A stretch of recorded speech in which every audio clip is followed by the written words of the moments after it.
All right, so welcome to Module 51, which is Only Humans Generate Waste. So I'm going to show you a video on the story of stuff. And when you're watching the video, I want you to think about these things. What does externalizing cost mean? So what does that mean? And then what is the difference between planned obsolescence and perceived obsolescence? So those are the two key things I want you guys to think about while watching this video.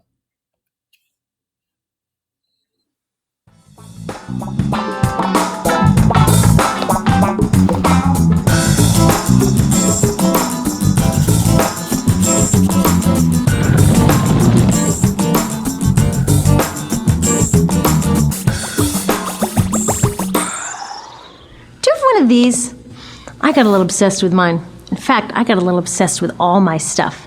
Have you ever wondered where all the stuff we buy comes from and where it goes when we throw it out? I couldn't stop wondering about that, so I looked it up. And what the textbook said is that stuff moves through a system from extraction to production to distribution to consumption to disposal. All together, it's called the materials economy. Well, I looked into it a little bit more. In fact, I spent 10 years traveling the world, tracking where our stuff comes from and where it goes. And you know what I found out? That is not the whole story. There is a lot missing from this explanation. For one thing, this system looks like it's fine. No problem. But the truth is, it's a system in crisis.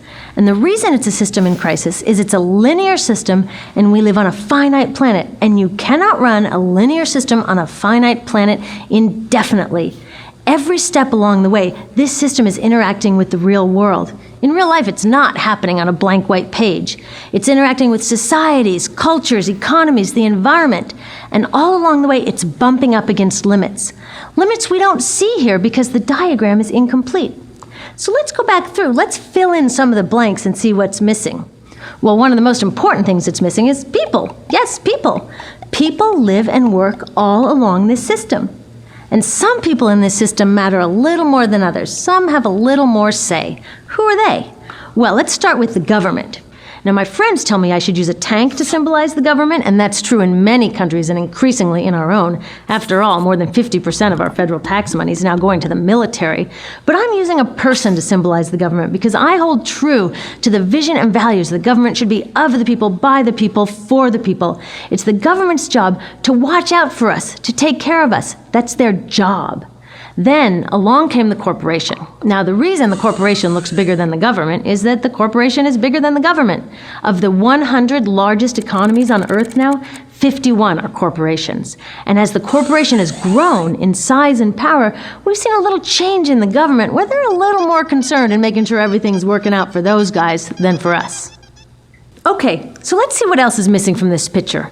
We'll start with extraction, which is a fancy word for natural resource exploitation, which is a fancy word for trashing the planet.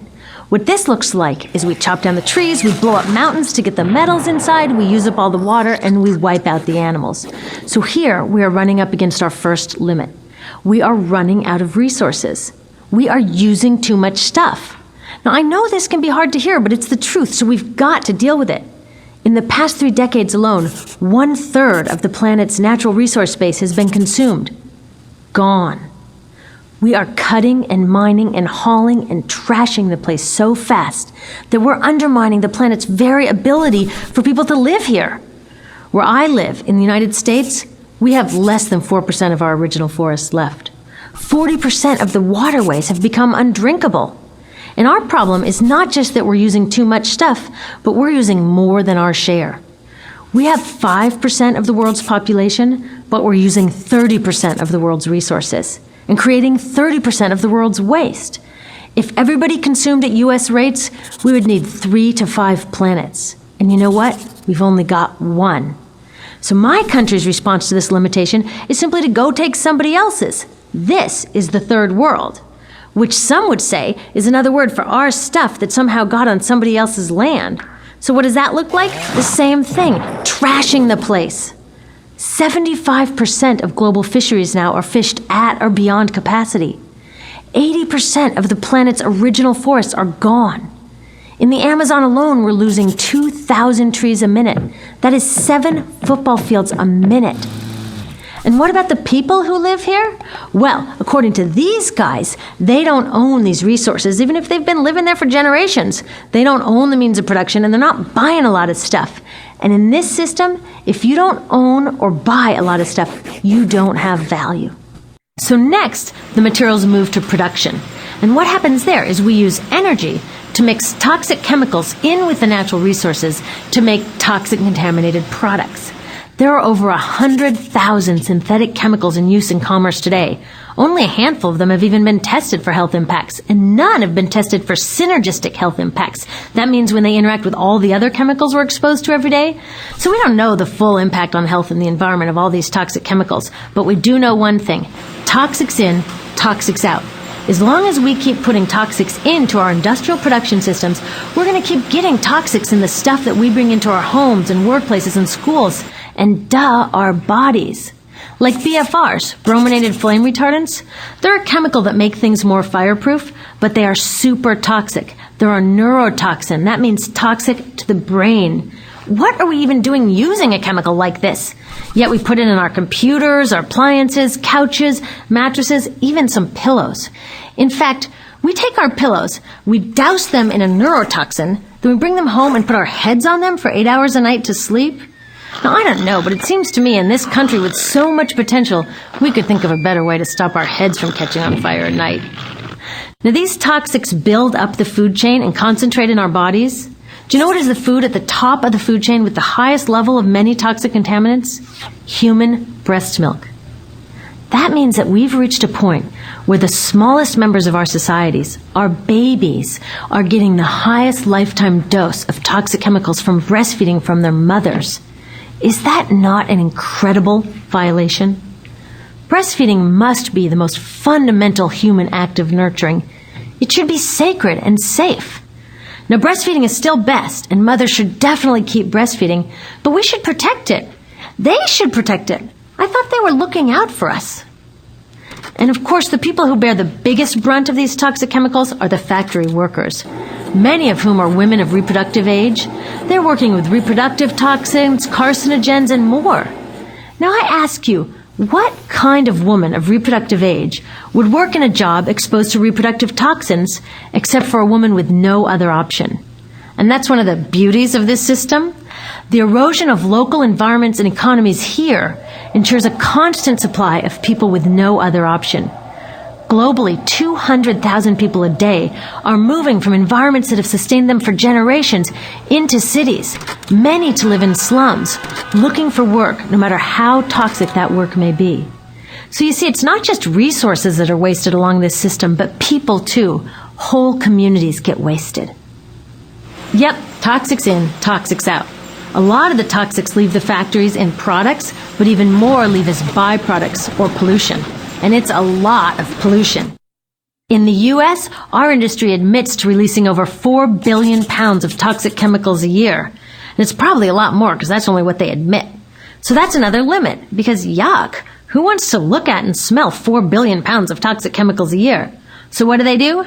Move the dirty factories overseas, pollute someone else's land. But surprise, a lot of that pollution is coming right back at us, carried by wind currents. So what happens after all these natural resources are turned into products? Well, it moves here for distribution. Now, distribution means selling all the toxic contaminated junk as quickly as possible. The goal here is to keep the prices down, keep the people buying, and keep the inventory moving. How do they keep the prices down? Well, they don't pay the store workers very much, and they skimp on health insurance every time they can. It's all about externalizing the costs. What that means is that the real costs of making stuff aren't captured in the price. In other words, we aren't paying for the stuff we buy. I was thinking about this the other day. I was walking to work and I wanted to listen to the news, so I popped into a Radio Shack to buy a radio. I found this cute little green radio for $4.99. I was standing there in line to buy this thing, and I was thinking, how could $4.99 possibly capture the cost of making this radio and getting it into my hands? The metal was probably mined in South Africa. The petroleum was probably drilled in Iraq. The plastics were probably produced in China. And maybe the whole thing was assembled by some 15-year-old in a maquiladora in Mexico. $4.99 wouldn't even pay the rent for the shelf space it occupied until I came along, let alone part of the staff guy's salary who helped me pick it out, or the multiple ocean cruises and truck rides pieces of this radio went on. That's how I realized I didn't pay for the radio. So who did pay? Well, these people paid with the loss of their natural resource space. These people paid with the loss of their clean air, with increasing asthma and cancer rates. Kids in the Congo paid with their future. 30% of the kids in part of the Congo have dropped out of school to mine coltan, a metal we need for our cheap and disposable electronics. These people even paid by having to cover their own health insurance. All along this system, people pitched in so I could get this radio for $4.99, and none of these contributions are recorded in any accounts book. That's what I mean by the company owners externalized the true costs of production. And that brings us to the golden arrow of consumption. This is the heart of the system, the engine that drives it. It is so important that protecting this arrow has become the top priority for both of these guys. That's why after 9/11, when our country was in shock, and President Bush could have suggested any number of appropriate things, to grieve, to pray, to hope. No, he said to shop, to shop. We have become a nation of consumers. Our primary identity has become that of being consumers, not mothers, teachers, farmers, but consumers. The primary way that our value is measured and demonstrated is by how much we contribute to this arrow, how much we consume. And do we? We shop and shop and shop, keep the materials flowing, and flow they do. Guess what percentage of total materials flow through this system is still in product or use 6 months after their date of sale in North America? 50%? 20? No, 1%. 1. In other words, 99% of the stuff we harvest, mine, process, transport, 99% of the stuff we run through this system is trashed within 6 months. Now, how can we run a planet with that level of materials throughput? It wasn't always like this. The average U.S. person now consumes twice as much as they did 50 years ago. Ask your grandma. In her day, stewardship and resourcefulness and thrift were valued. So how did this happen? Well, it didn't just happen. It was designed. Shortly after World War II, these guys were figuring out how to ramp up the economy. Retailing analyst Victor Lebow articulated the solution that's become the norm for the whole system. He said, our enormously productive economy demands that we make consumption our way of life, that we convert the buying and use of goods into rituals, that we seek our spiritual satisfaction, our ego satisfaction in consumption. We need things consumed, burned up, replaced, and discarded at an ever-accelerating rate. President Eisenhower's Council of Economic Advisors chairman said that the American economy's ultimate purpose is to produce more consumer goods. More consumer goods? Our ultimate purpose? Not provide health care or education or safe transportation or sustainability or justice? Consumer goods? How did they get us to jump on board this program so enthusiastically? Well, 2 of their most effective strategies are planned obsolescence and perceived obsolescence. Planned obsolescence is another word for designed for the dump. It means they actually make stuff to be useless as quickly as possible, so we'll chuck it and buy a new one. It's obvious with things like plastic bags and coffee cups, but now it's even big stuff. Mops, DVDs, cameras, barbecues even, everything. Even computers. Have you noticed that when you buy a computer now, the technology is changing so fast that in just a couple of years, it's actually an impediment to communication? I was curious about this, so I opened up a big desktop computer to see what was inside. And I found out that the piece that changes each year is just a tiny little piece in the corner. But you can't just change that one piece because each new version is a different shape. So you gotta chuck the whole thing and buy a new one. So I was reading industrial design journals from the 1950s when planned obsolescence was really catching on. These designers are so open about it. They actually discuss how fast can they make stuff break that still leaves the consumer having enough faith in the product to go out and buy another one. It was so intentional. But stuff cannot break fast enough to keep this arrow afloat. So there's also perceived obsolescence. Now, perceived obsolescence convinces us to throw away stuff that is still perfectly useful. How do they do that? Well, they change the way the stuff looks. So if you bought your stuff a couple of years ago, everyone can tell that you haven't contributed to this arrow recently. And since the way we demonstrate our value is contributing to this arrow, it can be embarrassing. Like, I've had the same fat white computer monitor on my desk for 5 years. My coworker just got a new computer. She has a flat, shiny, sleek monitor. It matches her computer, it matches her phone, even her pen stand. She looks like she's driving in Spaceship Central, and I look like I've got a washing machine on my desk. Fashion is another prime example of this. Have you ever wondered why women's shoe heels go from fat one year to skinny the next to fat to skinny? It's not because there's some debate about which heel structure is the most healthy for women's feet. It's because wearing fat heels in a skinny heel year shows everybody that you haven't contributed to that era as recently, so you're not as valuable as that person in skinny heels next to you, or more likely in some ad. It's to keep us buying new shoes. Advertisements and media in general plays a big role in this. Each of us in the U.S. is targeted with over 3,000 advertisements a day. We see more advertisements in 1 year than people 50 years ago saw in a lifetime. And if you think about it, what's the point of an ad except to make us unhappy with what we have? So 3,000 times a day, we're told our hair is wrong, our skin is wrong, our clothes are wrong, our furniture is wrong, our car is wrong. We are wrong, but it can all be made right if we just go shopping. Media also helps by hiding all of this and all of this. So the only part of the materials economy we see is the shopping. The extraction, production, and disposal all happens outside of our field of vision. So in the US, we have more stuff than ever before, but polls show that our national happiness is actually declining. Our national happiness peaked in the 1950s, the same time that this consumption mania exploded. Interesting coincidence. I think I know why. We have more stuff, but we have less time for the things that really make us happy. Friends, family, leisure time. We're working harder than ever.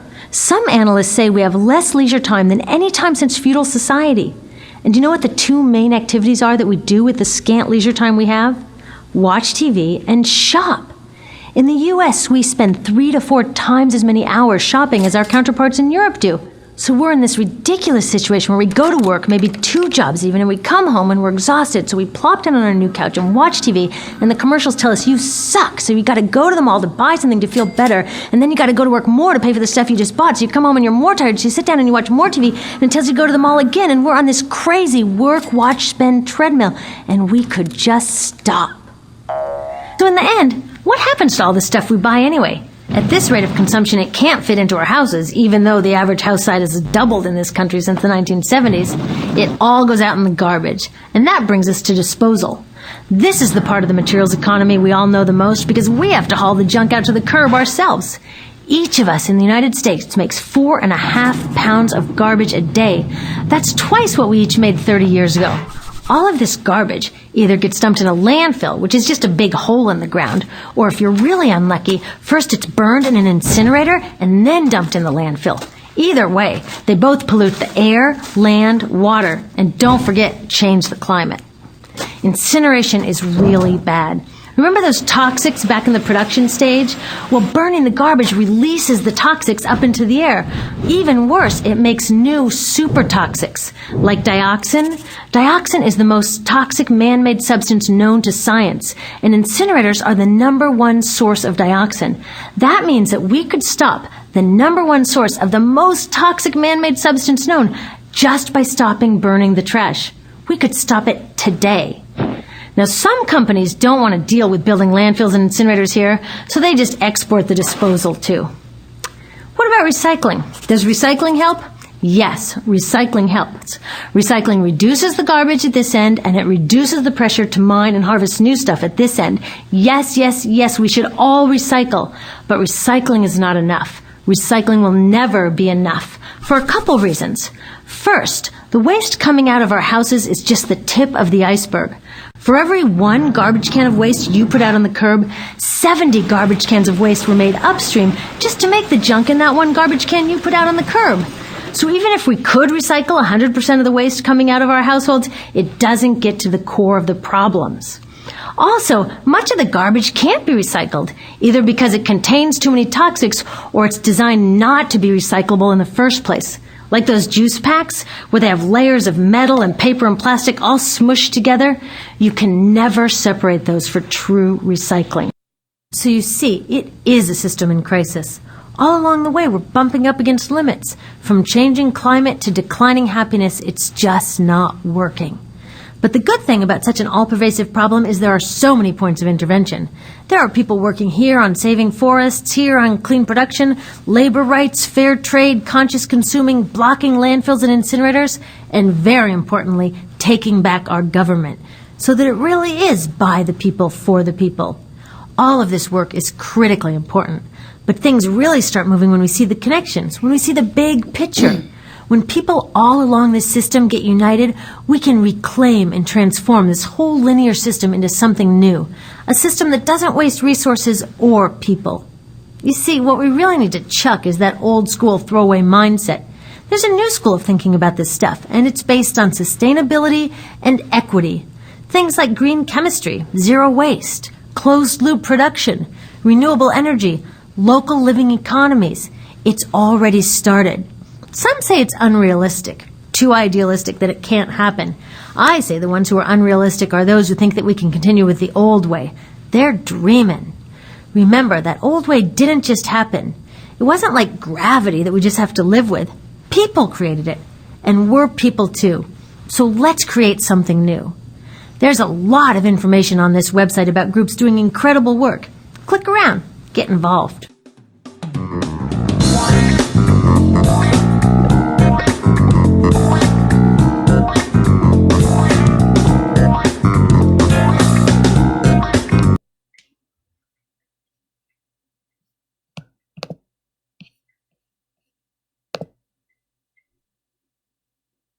All right, so hopefully that was interesting. It's kind of interesting to think about when you really think about it. If we have nothing, so like if we have a something that we own, it's not really broken. But think about like iPhones, for example, or phones that you have. It could probably last a lot longer than we actually use them for. Same thing with computers, same thing with generally everything. But newer is better. And so we keep getting more, even though we don't necessarily need it. So just know kind of the difference between marketing and planned obsolescence versus perceived. And so anyways, if we look at our garbage here, this is a total amount of garbage thrown away. This amount is compostable, this amount is not. And then if we look at how much is recovered, so this is after disposal. So the diagram on the left is everything that's disposed of, and then this is after recovering. So this is looking at the items that we can actually recover out of the garbage that's thrown away. So you can see here, this is total recovered versus total discarded. So this is, you can see we're not recovering a lot. So we're throwing away 227 million metric tons a year, but we're only really recovering 79. So we still have quite a bit that's going into the landfills. And there's quite a bit that's not being recycled, even though we try. We're not doing a very good job of reusing items at all. And that is, one more.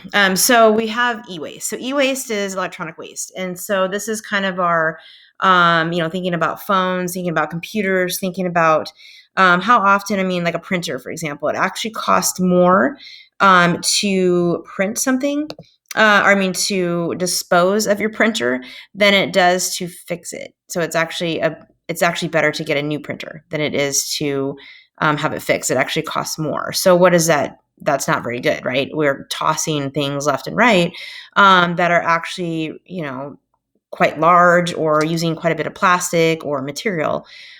So it's definitely something that is becoming a big problem because we do have a lot of e-waste.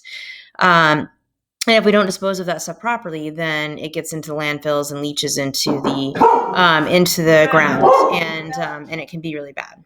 All right. So hopefully you enjoyed, and I will see you next.